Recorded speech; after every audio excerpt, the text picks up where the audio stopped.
Well, howdy. Good evening. Apologies for the lateness of the hour. But Wednesday is a big day for comic book people, so that's my excuse, and I'm sticking to it. Ugh. This is my stack. This is my stack of books for the week. This is missing several Marvel comics. We only got a handful of our Marvel books in at Mill Geek Comics this week, so I only have three of them, maybe two. I don't even remember for sure. I know exactly. I know I have a better idea of what I don't have than what I do have. Like, I really want to read the new Thor that came out this week. I really want to read Eternals for once in my life. I really want to read the new Venom. I'm finally caught up on Venom, just in time for it to get delayed. Hey, Josh, what's up? I don't have to tell you what the Marvel situation is like because I already told you that today. Almost 12 hours ago at this point. It's been a long day.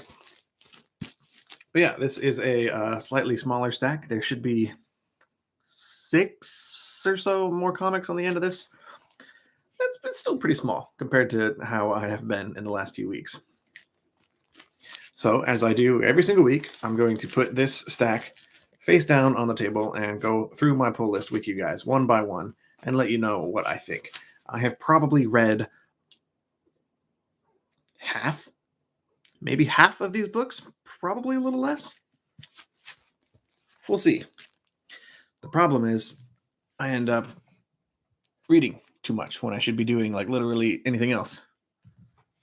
Like putting the Mystery Mail Call together or doing this live stream. I get sidetracked. Okay. What up? What up, Matt? And also, what up, Kat? She just waits for me to go live and then starts meowing at me like, shut up. Oh my God. Get up here then. No? Okay, whatever. First book.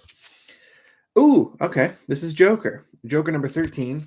I got the Kim Jacinto variant. This is a cool Punchline in Prison cover. There's only one more issue left of this book. Well, I'm okay with that.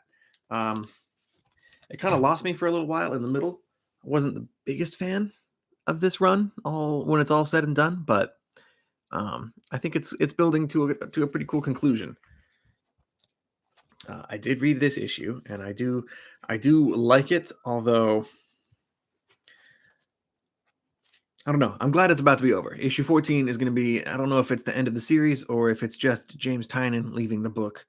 I hope it ends. I hope the whole thing is done. I don't want this story to continue with a different writer because it feels very deliberate, I guess. It is about it is about multiple families multiple groups, I guess, that the Joker has wronged in recent years, and their attempts to kill him, to track him down and to kill him, to make him pay for the things he has done. It is also about James Gordon's hunt for the Joker. This will be a better like binge graphic novel read once it's all said and done. If you want to sit down and read 14 issues of Joker all at once, be my guest. I don't know. This is a book I'm probably not going to get in a hardcover, for example, when it's all said and done. I will have, by the time it's all done, because I read every issue the week it comes out, and then I read it again before reading the following issue. I'm not explaining that correctly. If you know me, you know that I read the previous issue before I read the current issue. Maybe that's a better way to explain it. So when it's all said and done, I will have read this story twice. That's probably good enough for me. I'm probably going to sell the whole set at a claim sale in the future, so keep your eye out for that if you want a full run of 14 Joker variants, because I didn't get a single one of the main covers either. The variants for this run have been really cool. So that's a plus at least. Next book, oh boy, here we go. This is The Good Asian number 9. 9 of 10. And to be quite honest, this is one I definitely need to sit down with and binge read the whole thing, because there are a lot of characters in here. And like any good noir, like any good detective noir story, it is kind of confusing and hard to follow, even though they give you this handy dandy little cheat sheet at the front to tell you who all the characters are and what they're up to lately. It's helpful, but there's still a lot. It's a lot to unpack. And again, like any good noir, It has a lot of twists and turns in the narrative, and this issue in particular was also delayed, I think, a month or so. I don't know exactly how long, but it feels like it's been forever since we got an issue of The Good Asian. I got the first trade recently. It's real small. It's right in here somewhere. I'm excited to get the second trade when it's all done and binge read it all at once. I can't go without mentioning the fact that I am featured on the back cover of this book. Very excited about that. If you saw my most recent Instagram post, you will have seen that for yourself. But I got a blurb on the back cover of Good Asian number 9. I'm quite proud of that. That is an achievement. One that I did not think would happen. John says, have you read anything from this week yet? I'm done reading all my new issues already. Superman, Son of Kal-El was probably my fave. I really liked that issue too. Out of everything I've read so far, that was probably my favorite as well. If you care, that book has made my short list for my favorite books of March list that I am putting together, because I spend all month keeping track of comics that particularly strike me, and I put them in my top 5 favorite comics video that I do every month. Currently working on my February one right now. So Superman, the 9th issue of Superman has a solid chance of cracking that video for next month as well. Stupid kitty. Okay. But yes, I have read about half of my books from this week, including the first 2 that I have gone over so far, Joker 13 and Good Asian 9. So we're off to a great start. Little Monsters number 1. Okay. This one is I'm getting this book almost to like make up for the fact that I don't have a lot of experience with this creative team. This is Jeff Lemire and Dustin Nguyen. The first book I read that they worked on was Robin and Batman that just wrapped up a few months ago. I know they wrote Descender and Ascender. I can't think of anything else they might have done off the top of my head, but I know I need to read that book. And because I loved Robin and Batman that much, I decided to give Little Monsters a try, and I liked it. I'm gonna make sure that is the overriding message here. I had a good time. I enjoyed this issue. However, it is all set up. There is a large cast of characters in this book. You get to meet. You get to meet every single one of these kids, and they each get like a moment or 2 moments in the book to shine. And you get a light introduction to everybody in this book. But that's about it. There is not much time in this issue for any other kind of plot to really happen. So you get the idea that this is a group of children. They are vampires. There are no adults around, or are there? And yeah, this is very clearly like putting all the pieces on the board and getting you introduced to the people in this world. There is no sense of you get introduced to the people, but you have no sense of what the plot is going to be, or what their goal or objective is, or what's going to happen. Which I understand. It's an issue 1. It's a problem. I don't want to say problem, but that's a thing I've noticed with a lot of issue 1s is, it makes sense. It's the first chapter. You got to establish the world and everything. So I'm gonna keep going. Obviously, I'll see where this book goes from here, because it's a creepy premise, and I did have a good time. The art's really pretty in here. What? But I'll be interested to see where it goes. This was not enough for me. I would have liked a second issue immediately, but I know I'll just have to wait a month, and then I will probably have a good time. Descender is wonderful. Love it. Descender hardcover volume 1 is so hard to get. Yeah, I'm not going to get I might get the hardcover eventually if I really love it, but I'll probably track it down on either trade or Comixology or something. I'll find it. I'll give it a shot. I don't have a lot of time to read older books. I will see if I ever get to it. You still work Graveyard?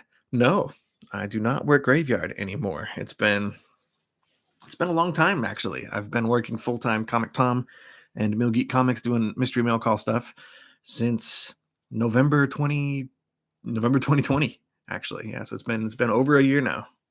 still feels like I'm going to be working graveyard. If I was working graveyard, I would need to start work in an hour. I'm glad that's not the case anymore. Next book on my stack, Justice League versus Legion of Superheroes, number 2. I have not read this yet. I don't know. I'm not excited for it. I keep saying I am over Brian Michael Bendis, and then I keep getting everything he does. I did not love his Legion of Superheroes run that he did a couple years ago. I did not love his Justice League run that is about to wrap up.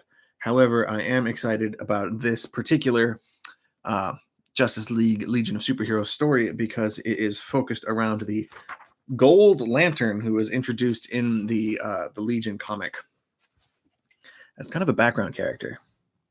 And as a Green Lantern fanboy, I'm interested. I'm interested to see what happens with this dude or where he goes or what the plot is. I'm interested, but I'm not excited, and I don't expect to have a good time. But that's the kind of torture I'm going to put myself through. I believe this is just a 6-issue miniseries, and I've definitely read books I enjoyed less for longer amounts of time. So that is Justice League versus Legion of Superheroes, number 2. I have not read this yet.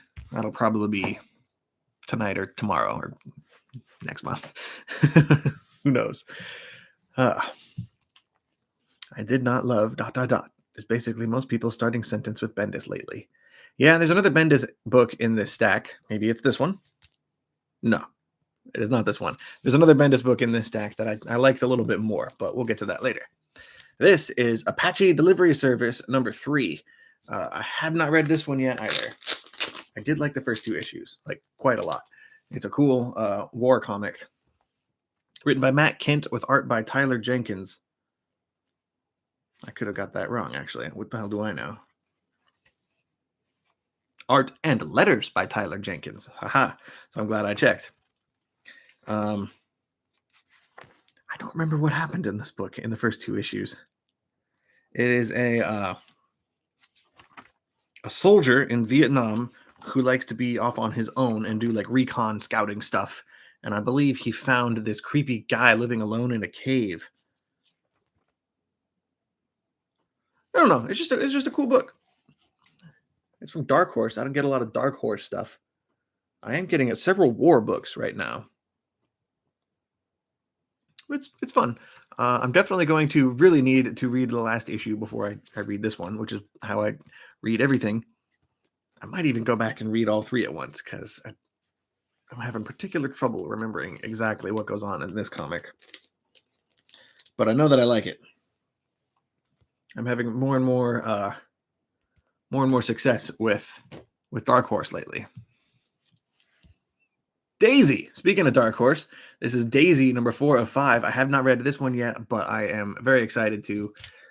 Daisy has been freaking weird, but really cool. Trying to do that away from the microphone. I don't know if I'm succeeding. I'm sorry for the horrible noise. Oh, God. Almost dropped it. Okay. Daisy. Whew.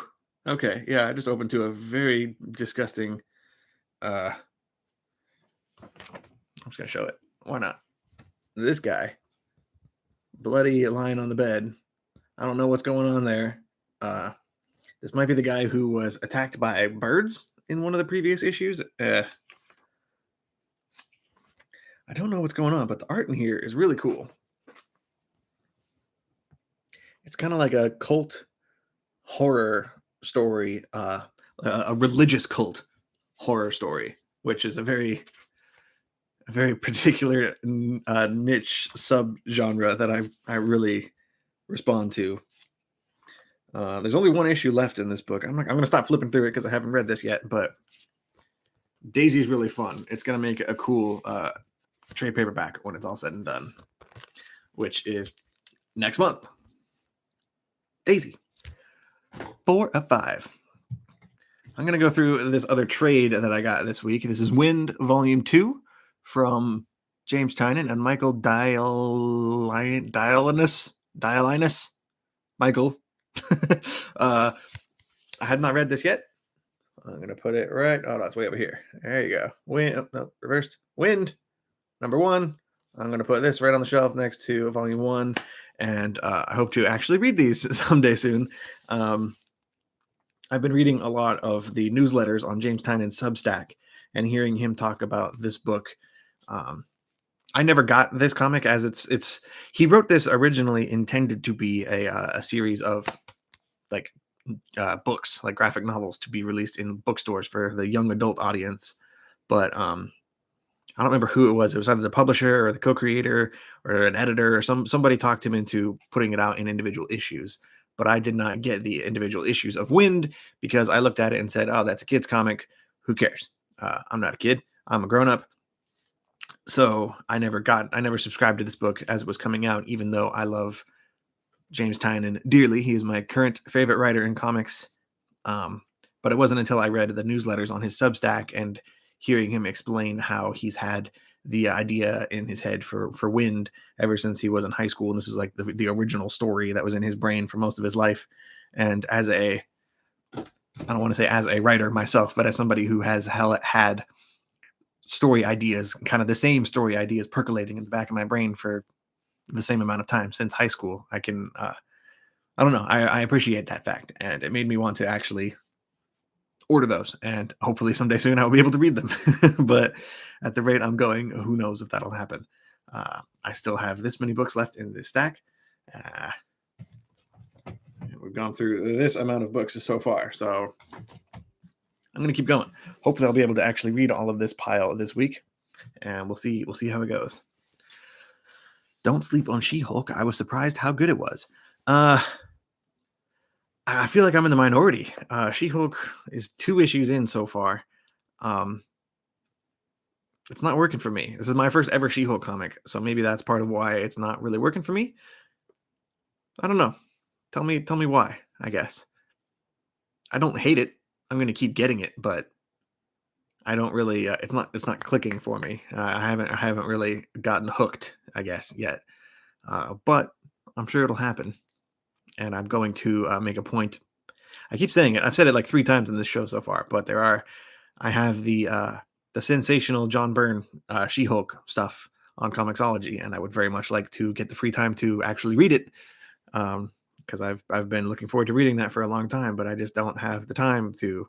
So between Wind, I already forgot what other thing I said I was going to read. Oh, Descender. That's the other one I really want to read, and between all 3 of those, I'm still trying to get caught up on Saga in time for the next month's issue of Saga to come out. Like it's a mess. I'm a mess.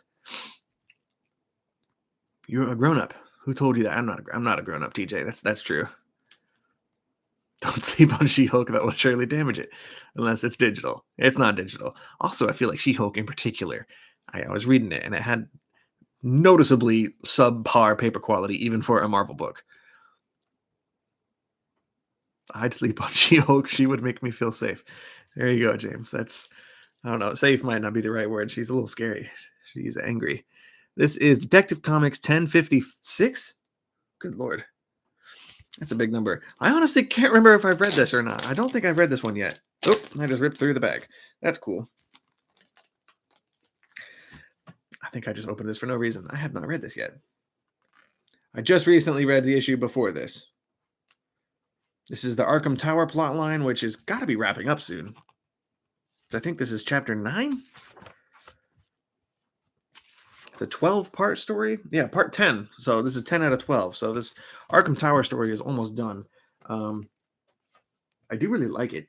Like, I'm surprised at how much I've been enjoying the Arkham Tower plotline, the weekly event. I'm also really liking the backup story in this book about some little redhead kids escape from Arkham Asylum during, I think immediately after, I don't know the name of the event because I don't read 90s comics, but it's when Bane took over Gotham City and you had Azrael running around instead of Batman because his back was broken. And you got this little redhead kid who escapes the asylum because I guess he was locked up in an asylum. Apparently, I need to go back to the beginning and read just the backups because I'm enjoying these backups here in Detective Comics more than maybe any other backup story in DC right now. So it's a good book. But I'm ready for Arkham Tower, the storyline of Arkham Tower to wrap up. It's good, but I'm glad it won't be overstaying its welcome. 12 has been a pretty good length for that story. This is Detective Comics again. I have been getting the Batman variants for good reason. It turns out, because I saw the movie the other day and it was awesome. Um, Especially the Batmobile. I don't believe this. This looks more like one of those weird Tesla cars that Elon Musk tried to, when he threw the brick or whatever at the window and it shattered when it wasn't supposed to. This looks like one of those, Nintendo 64 block. This doesn't look like the Batmobile did in the movie, but I'm getting most of these Batman variants, and I am glad I did, because the movie turned out to actually hit ass. Batman again. This is I Am Batman number 7. I don't want to open this. This is a really good book. I've been talking about it for a while now. I brought this series to the last Comic Tom live stream that I did with him a while ago, and we broke down the first 5-issue story arc of I Am Batman, and then he left to go relocate to New York City. The next Batman in this comic, not Tom. Tom is not in New York City. The next Batman, Jace Fox, is now in New York City instead of Gotham. So these last 2 issues have been the first 2 chapters of his new status quo in a new city, and I really like this book. It's still maybe my favorite Batman comic right now. It's really good. Maybe, I don't know, maybe something's wrong with me, and I'm not liking another book as much as I should, but I know that I am liking I Am Batman much more than I thought I would. I don't know if I'm making any sense, but I really, really recommend giving I Am Batman a shot, even if you start just at issue number 6. The earlier issues were good, but something was clearly not working right. And I think the choice to move this Batman out of Bruce Wayne's shadow and give him his own city and his own, I assume they're building up his own rogues gallery. There's tantalizing hints of a serial killer working on the edges of these 2 issues. I'm excited to see what happens. I really like that book. Devil's Reign number 5. This is one of the very few Marvel comics that I was able to actually get this week. What am I saying? I have not read this yet. That's what I was going to say. I know I've been a little disappointed, because this is the connecting set, the set of connecting covers done by Mark Bagley, and at least 2 of them have not actually connected. I know it was between issues 1 and issue 2. Issue 1 and issue 2, I think there was like a little half-inch or so of image missing. So when you lined the covers up, they didn't really overlap well. There was some missing space in between that was really, really unfortunate. It's a minor thing, but it sucks. This is the end of Devil's Reign, I think, right? Isn't it just a 5-issue series? I don't know, but I've been really enjoying this run, especially for being a Marvel event, which usually events in general just aren't that great. But I am liking Devil's Reign. I'll give Chip Zdarsky all the credit on that one. Also, Marco Cicchetto, I guess he's pretty cool too. Thank you guys for hanging out, by the way. There's 11 of you here, which is a little unbelievable. It is more than usually show up for these live streams, so thank you. I assume it's probably because I actually sort of advertised this one by posting something on my Instagram instead of just hitting the live button and seeing who shows up. It's funny how if you do the bare minimum of preparation, apparently something works. Next book. Oh God. I grabbed the wrong one, but it doesn't matter. This is Future State Gotham. This is number 10. So I have to go back and read the old issue before I read the new issue, even for my least favorite book on my pull list. And just look at this variant cover, man. This is Nightwing in the future. I hate this book. I really don't like this comic. It's not fun. Yes, it is. It is not fun. Hi, Kitty. It's a bad comic. I don't say that. I really tried not to badmouth anything, any comic at least, but this book is a slog to get through. I find the art in here just horrendous. Just not easy to look at, and it's very manga influenced, but also very bad. I don't feel like a lot of effort was really put into the drawing here. I've read mangas with more detail, and also I can't get over it, and I said it last month, but the character design for this future state Joker. Let's see if he's in this issue. Yeah, that's him. He is a big giant guy wearing plaid pajamas with a flaming golf ball head, and he says har har har. Yeah, it's bad. I do like that this book features the next Batman from I Am Batman, but he's still got that faceplate over his mouth, which he has ditched in recent issues of I Am Batman. Just feels like there is no point to reading this book, but I'm still getting it. I can't believe it has not been canceled yet. I really don't like it, and I strongly recommend not reading it. I honestly can't find a good thing to say about Future State Gotham. There are at the back of this, there's a backup story that's basically like a little Batman black and white, like 4 or 5 page backup. That's honestly the best part of these books, because they give a different writer, and more importantly, a different artist, a chance to actually tell a story that's not crappy. But it's a backup story, and they're standalone. It's not good. I am shocked that this book is still going on and that anybody else is reading it. I'm kind of pissed that they canceled Wonder Girl and they're keeping Future State Gotham in the mix. It doesn't make me feel good. I don't like it. I want it to end, but I've gone too far to give up now. I don't know if that makes sense. It doesn't make sense. I know it doesn't make sense, but I'm still gonna keep getting it and like hate reading it. Only because I know that the second I drop it from my pull list, they're gonna announce that it's canceled, and then I will end up not having the full set, and that just the thought of that bugs me. So I'm keeping it on my list.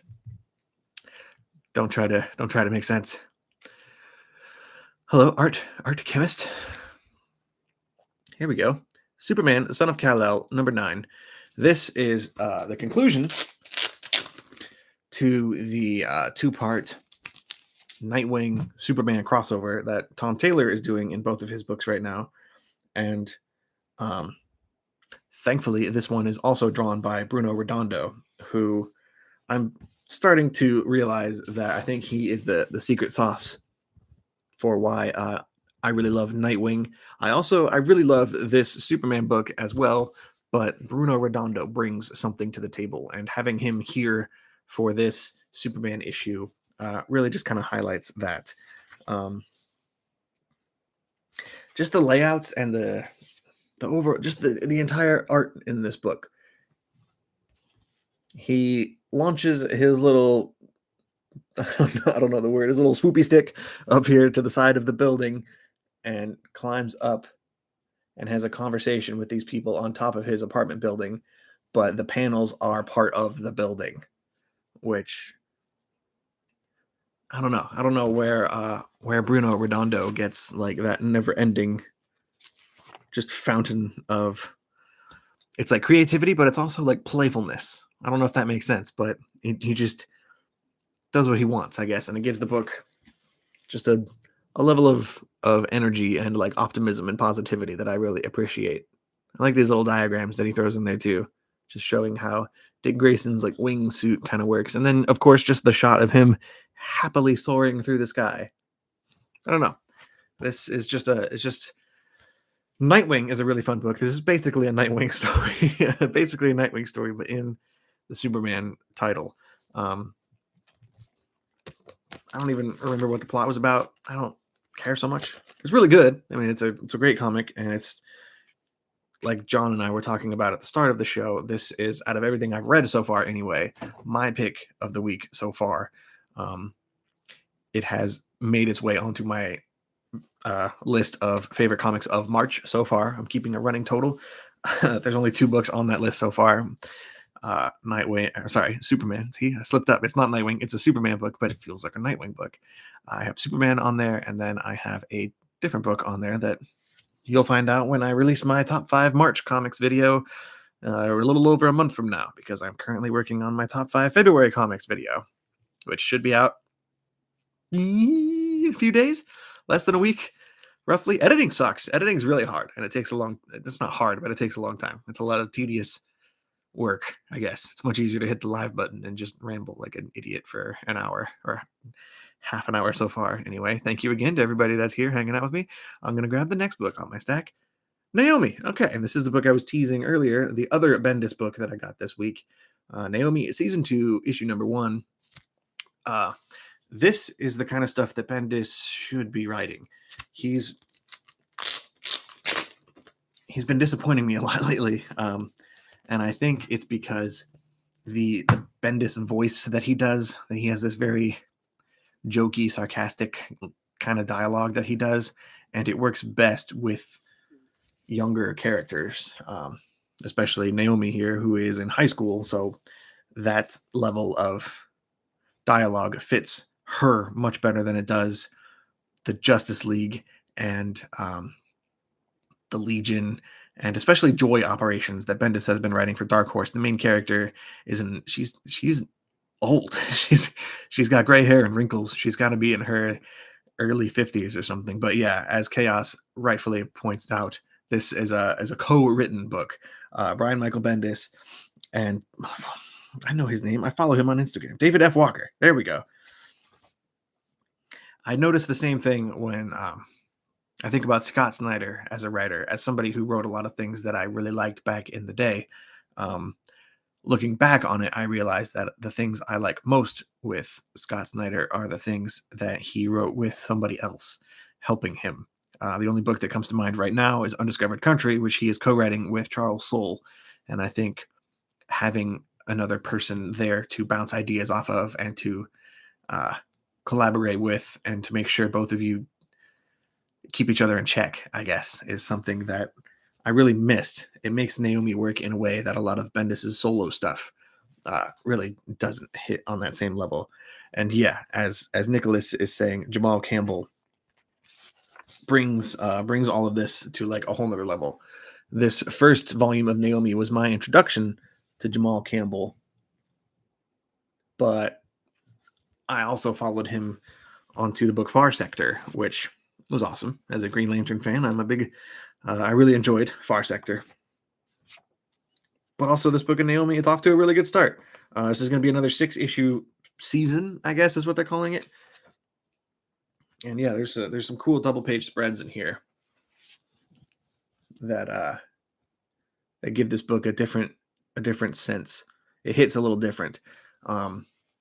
They kind of get into Naomi's time on the Justice League in here, which is, on the one hand, I like the fact that they're tying that in, that they're making her they're addressing the fact that she is a member of the Justice League alongside Batman and Wonder Woman's mother and Green Arrow and like actual superheroes like Black Canary and all that. And it gives it it makes her inclusion on that team feel a little more real because it's being addressed in a different book.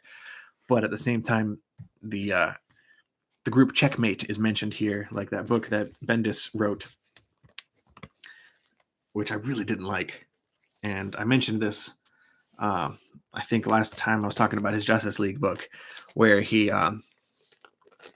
has this annoying habit of only tying his books into other books that he wrote and not any other comics written by other people. The fact that he mentioned the Justice League and Checkmate in the same dialogue bubble, it just kind of felt cheap to me. But I don't know. Naomi was good. It's definitely not my read of the week, but it was something I liked more than a lot of other things I've read so far. But again, I would probably chalk that up to Mr. David Walker, more so than Brian Michael Bendis. I got to read more of his stuff. I need to read Bitter Root, I think, is something he's wrote by himself. Again, I'll add that to the stack of books that I want to read, but I will probably never actually get around to reading. At least not until I go to the hospital or something and have a bunch of unexpected spare time and no new comics to read. Captain Carter, number 1. I got the Jen Bartel variant. she did a Carnage Forever cover for this, and I love it. I shouldn't love it, but I do. Jen Bartel can do no wrong in my mind, and this cover is it's badass. Like, I love how she put teeth on the shield. I find that quite amusing. I like how, I don't know if I should be like scared or attracted. Like Captain Carter, Carnage Captain Carter is thick. Like, I'm into it. Whatever. That doesn't happen on the inside of this book, at least not in issue 1. She does not get the Carnage symbiote. But I almost did not get this book because it was solicited as kind of a sequel to her episode of What If, the Captain Carter, the first episode of What If I remember correctly, where they just retold Captain America, the first Avenger, but with Peggy getting the super soldier serum instead of Steve Rogers. And I really didn't like that episode because it was so much of a retread of the movie that we all have already seen.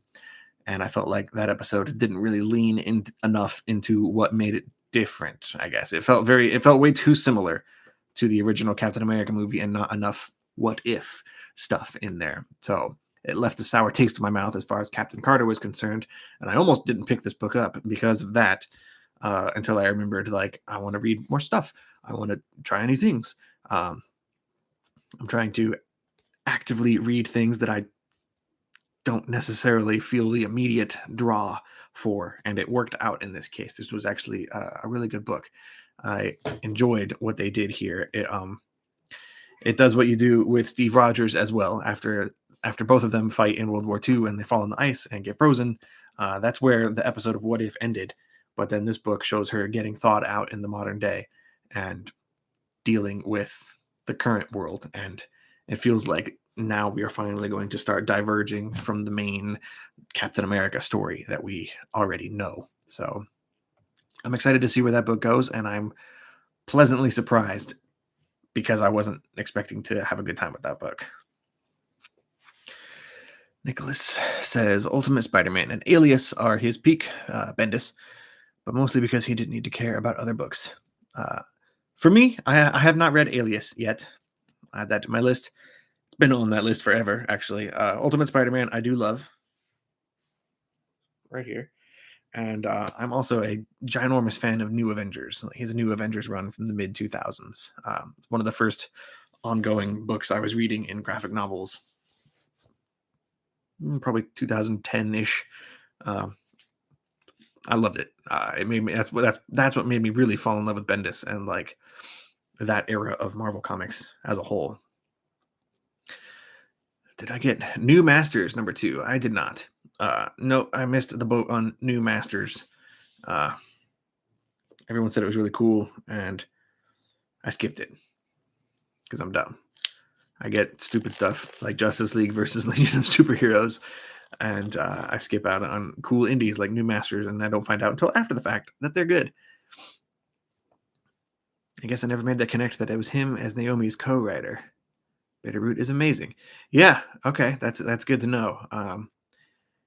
There is a noticeable thing that you pointed out earlier. Like there was a noticeable difference between Naomi and Bendis solo stuff, and I think that influence is David F. Walker bringing him back down to earth and giving him like borders to work within, not letting him be too Bendis-y. So, Powers. That's another good book that Bendis did. And doesn't. I think that belongs in the Ultimate Spider-Man, Alias, New Avengers category for me too. I would also rank Powers very, very high. He's done a lot of good work, but all of those things are 15, 20 years old almost at this point. So we'll see. I won't count him out yet. Radiant Red number 1. I was nervous for this book because I have an exclusive cover for this book. My first exclusive through Bird City Comics with Comic Tom, of course. It's a Goosebumps homage. I'm very excited to get my hands on that one and start selling it to you guys or whoever. I don't know you guys specifically, but I was worried that Radiant Red would not be cool. I was very nervous that the first book that I have my name on, well, other than Good Asian number 9, of course, I was nervous that Radiant Red number 1, the Fire Guy Ryan exclusive, I was worried that it would not be good, but turns out Radiant Red #1 was good. If you are a longtime reader of Radiant Black, I think it was issue 6 or issue 5, took a detour from the main story they had been telling up until that point to do a one-shot focusing on Radiant Red, who at the time was thought to be an antagonist. And we had a whole issue going into her backstory and why she was going out robbing banks. And you find out that it's because her no good boyfriend is terrible at managing money and being an adult, something I unfortunately can identify with. And she was doing all of these crimes basically to keep her family together, I guess. It just humanized her in a way. And then immediately after that, you went back right into the main normal Radiant Black story. And I'm glad this issue exists because it brings back that same creative team. I don't remember if the writer switched to tell that. I don't think it was a different writer back then. I could be wrong, but they brought back the same artist. So it very much feels like that one single standalone issue of Radiant Black that told the beginning of her story, and now we're going to be getting a 6-issue journey with her and seeing what else happens with her. And she has a very interesting suit, or the abilities of her of the Radiant Red are, I think they're like based on what you're touching. Right? She's trying to break into this bank vault, so she puts one hand on it, and then her other hand turns into like metal strong enough to smash through the vault. It's a cool concept, and I am glad that this book was good. I was a little nervous, especially because Supermassive, which was the Radiant Black Rogue Sun crossover event from a couple weeks ago, was a big jumbo one shot. Really didn't do it for me. I did not enjoy reading that one. So I was nervous that Radiant Red was not going to hold up, but it did. If you like Radiant Black, then you need to give this one a shot. How do I get this, says Josh. Well, since you are somebody I see every week at the comic shop, we can probably do something in person for that one. Everybody else, I assume, is going to have to do some sort of online purchase. I'm not sure how Tom and I are going to work the actual nitty-gritty sales of this book because I've never done it before. So we'll see how that goes. But I know I will be getting a batch of them for my own distribution purposes. So we'll figure something out in person, Josh. What have I got? 4 or 5 books left? 5. This is the first of 5. Broken Eye #1 from Scout. So if you don't know, at Comic Tom, we work with Scout Comics a lot for the mystery mail call. They send us a lot of books to put in the mail call for them. We get a lot of exclusives and stuff through Scout. And because of that, it takes... because of that, if I see a Scout book I like in the catalog, I just try and remember it. And it takes something special for me to put a Scout book on my pull list because I know that I will have, if I want to, I could go digging in our mail call headquarters and find a Scout book to read if I really want to. I don't like to. But this book, Broken Eye, spoke to me so much that I added it to my pull list. And it was pretty cool. The creators, I have a very hard time pronouncing their names.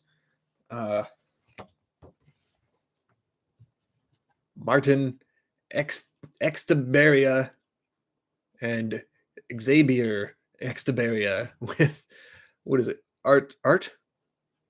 No, they both wrote it. Okay, both of the Extaberia brothers wrote it, and the art is Iñaki Arenas. Also, it's just really cool to see the Scout production, Nate Johnson. That is our homeboy, Nate Made It, who does a lot of the graphic design work for us, as on the Comic Tom crew. But this book in particular is about... I just read this. Why can't I remember? It's... okay, yeah, this guy ends up... I remember that now that I see it. This guy ends up finding a hand on the waterfront. He goes to like the port and ends up finding a severed hand.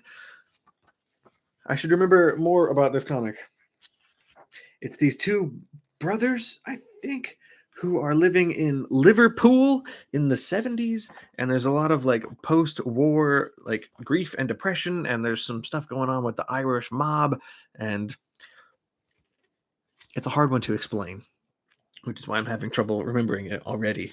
Um, it's there's like some real world political stuff, like with the the war situation that he's talking about, and the IRA, the Irish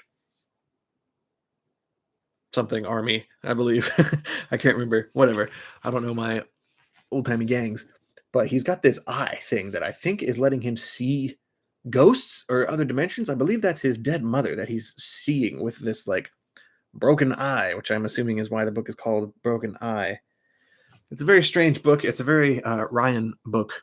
This is I'm pretty sure I'm the only person at our shop who is ordering this. We'll see where it goes. I have no idea where it's going. I have no idea if it's a limited series or not. Yeah, I'm going to wait until issue 2 comes out and read both of them back to back, and that will give me a much better idea of what this book is about and where it's going. It's kind of the same thing I talked about earlier when I was going over Little Monsters from Jeff Lemire, in the fact that you get issue 1 and it's almost more confusing than if you just hadn't read it at all. Like, you get introduced to the characters and where they are, and not enough about what's happening or what they're doing or what their goals are. So I think Broken Eye number 2 is really going to help me get my bearings. But it wasn't bad.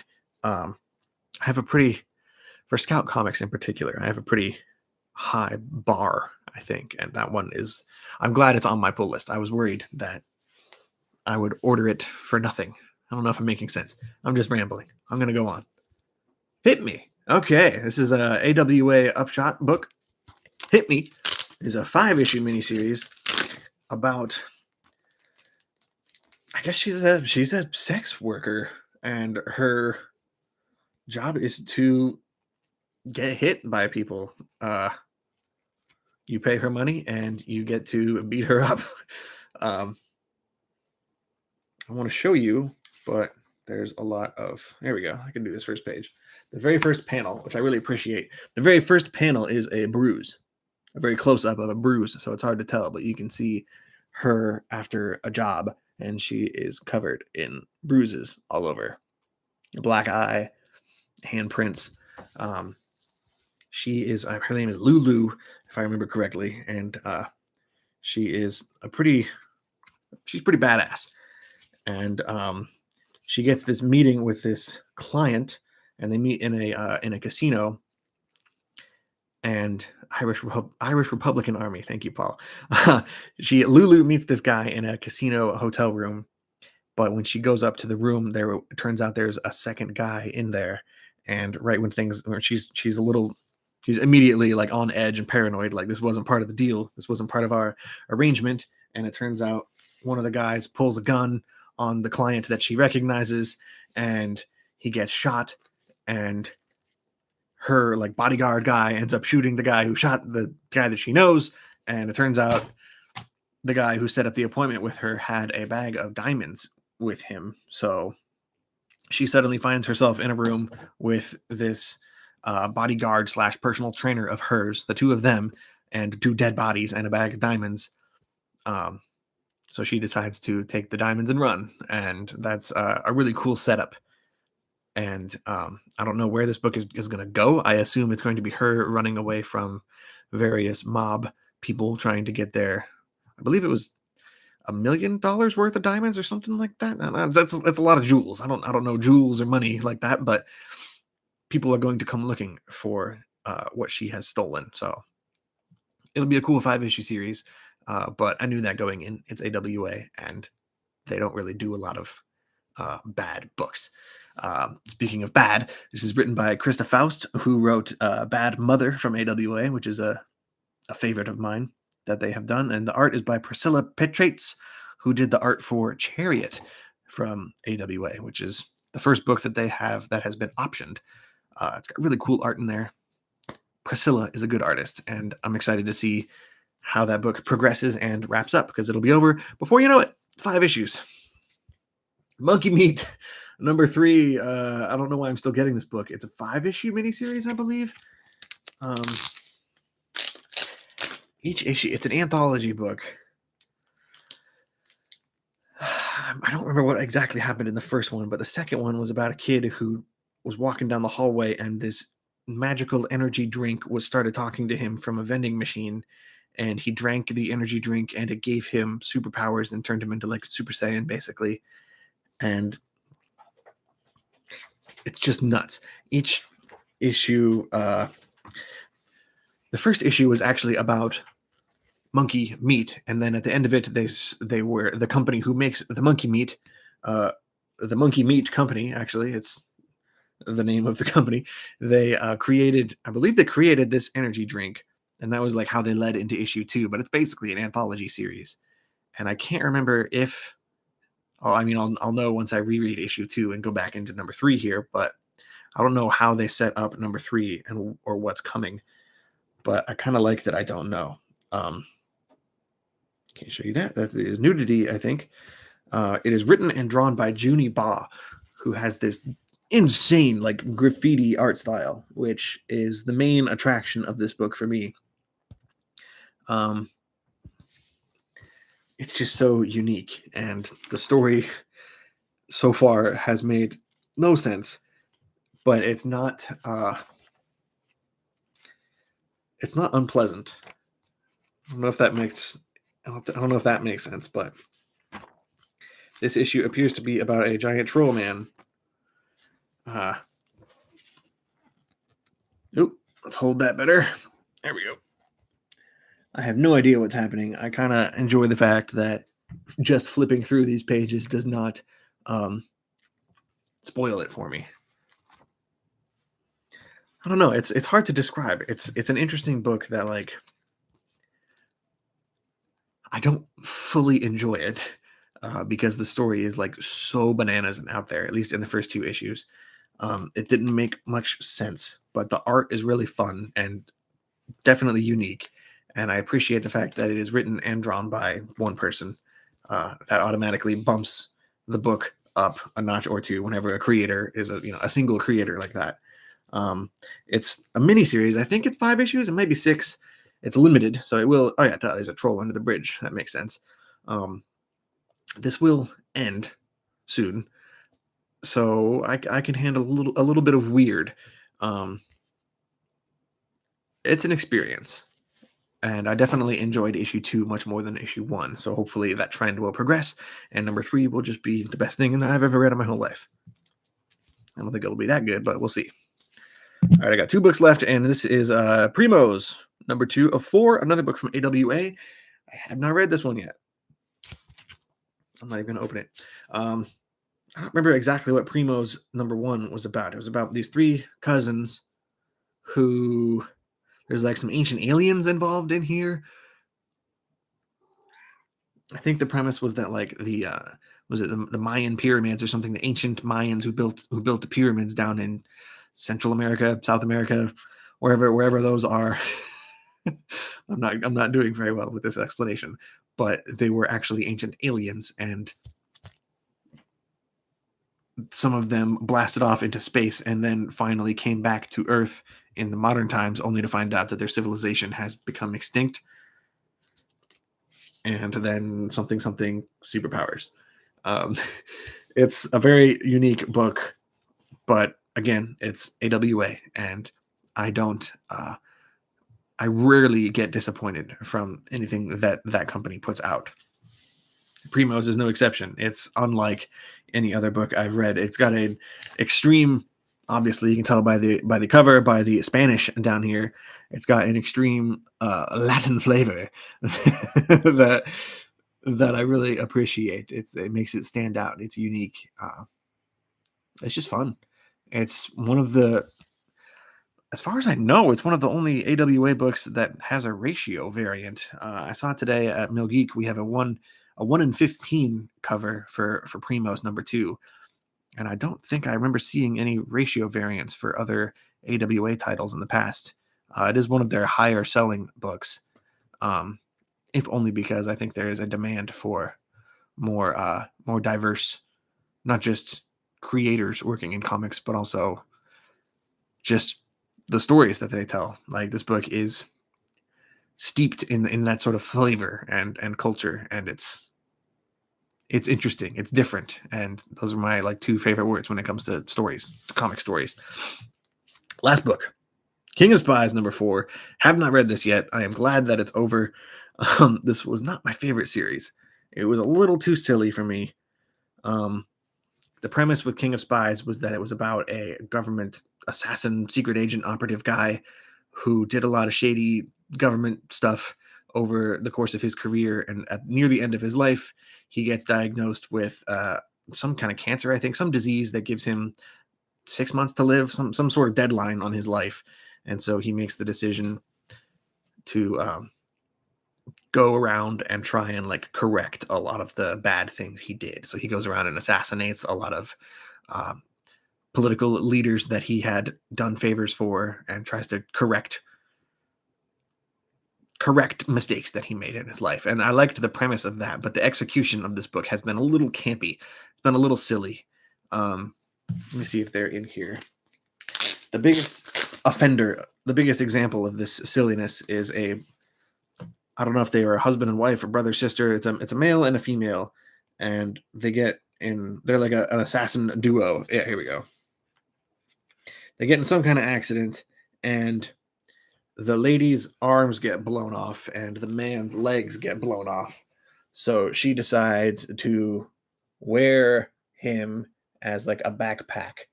So she becomes his legs and he becomes her arms. It's a little goofy. It's a little ridiculous. That I don't know. It just seems,